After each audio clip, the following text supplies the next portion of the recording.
डमरू के इस अध्याय में आपका स्वागत है।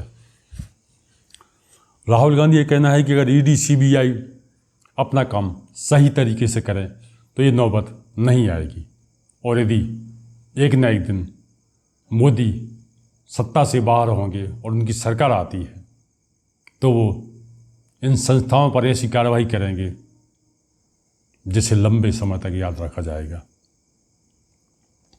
दरअसल इनकम टैक्स विभाग ने कांग्रेस को एक नोटिस दिया है जिसमें कांग्रेस पर करीब 1823 करोड़ का जुर्माना लगा दिया गया है। इस नए नोटिस से हैरान राहुल ने सोशल मीडिया के एक्स पर अपना एक वीडियो पोस्ट किया जिसमें लिखा कि जब सरकार बदलेगी तो लोकतंत्र का चीरहरण करने वालों पर कार्रवाई होगी, और ऐसी कार्रवाई होगी कि दोबारा किसी की हिम्मत ऐसा करने की नहीं होगी। अगर ये इंस्टीट्यूशंस अपना काम करते, अगर सीबीआई अपना काम करती, ईडी अपना काम करती तो ये नहीं होता। तो उनको ये भी सोचना चाहिए, ये जो सब कर रहे हैं, कि किसी ना किसी दिन बीजेपी की सरकार बदलेगी और फिर कार्रवाई होगी, और ऐसी कार्रवाई होगी कि मैं गारंटी कर रहा हूं ये फिर से कभी नहीं होगा। तो उनको भी सोचना चाहिए। प्रेस कॉन्फ्रेंस में कांग्रेस पार्टी के कोषाध्यक्ष अजय माकन ने भी कहा कि जब लोकसभा चुनाव की तारीखें घोषित हो चुकी हैं तो ऐसे समय गलत तरह से पेनल्टी लगाई जा रही है। साफ है कि उन्हें बीजेपी की कमियां नज़र नहीं आ रही हैं।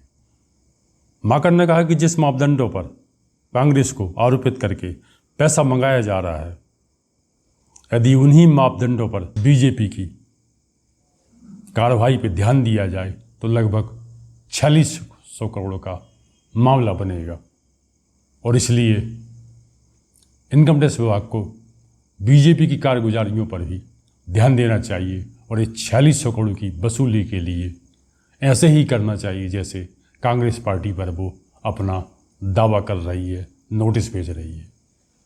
कांग्रेस ने बताया कि उसे इनकम टैक्स विभाग से 5 असिस्टेंट ईयर के लिए करीब 1823 करोड़ रुपए का डिमांड नोटिस दिया गया है। पार्टी का ये भी लग रहा है कि अभी उसे 3 असिस्टेंट ईयर के लिए डिमांड नोटिस और मिल सकते हैं। इसके लिए कांग्रेस पार्टी अब फिर से सुप्रीम कोर्ट जाने के लिए मन बना रही है।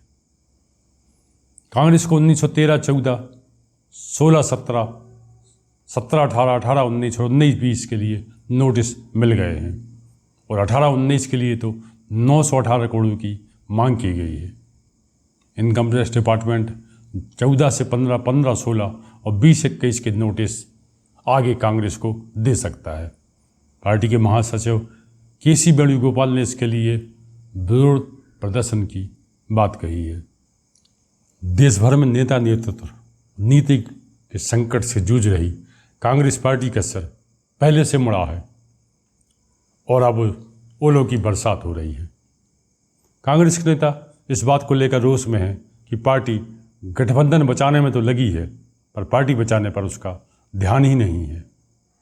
जहां जिन लोकसभा क्षेत्र में कांग्रेस की लड़ाई सीधी भाजपा से है, वहां उसे सही नेता नहीं मिल रहे हैं, और संभावित नेता पहले से ही चुनाव न लड़ने का मंसूबा जाहिर कर देते हैं। दूसरी तरफ इंडी गठबंधन के दल भी कांग्रेस को भाव नहीं देते। पश्चिम बंगाल में ममता बनर्जी ने सभी लोकसभा क्षेत्र में अपने उम्मीदवार उतार दिए।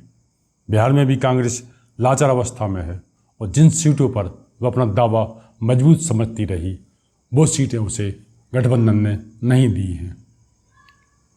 जन अधिकार पार्टी का विलय करके कांग्रेस में शामिल हुए पप्पू यादव भी आशा कर रहे थे कि वो पूर्णिया सीट से कांग्रेस का उम्मीदवार होंगे, पर गठबंधन के कोटे से ये पूर्णिया सीट राष्ट्रीय जनता दल ने अपने लिए ले ली है। महाराष्ट्र में भी कांग्रेस को दिक्कत है। उद्धव ठाकरे की शिवसेना इसके लिए कांग्रेस को वो सीटें नहीं दे रही जिस पर कांग्रेस पार्टी अपना दावा मान रही है। सिर्फ दिल्ली और तमिलनाडु में उसे गठबंधन से कुछ राहत मिली है।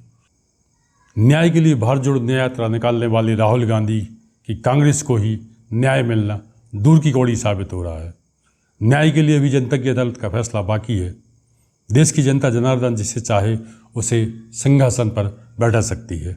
कांग्रेस जो भी प्रेस वार्ता के माध्यम से कहने की कोशिश कर रही है, उसे यदि जनता के बीच में ले जाए तो इसका उसे लाभ मिल सकता है।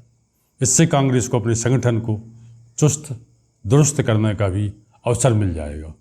और यदि जनता ने कांग्रेस को न्याय दे दिया तो एक कांग्रेस के लिए फिर से जीवन दान मिलने जैसा साबित होगा। आज के लिए इतना ही। आपसे अनुरोध है कि आप चैनल को सब्सक्राइब करें, लाइक करें, शेयर करें और अपने विचारों से हमें कमेंट बॉक्स में अवगत अवश्य कराएं।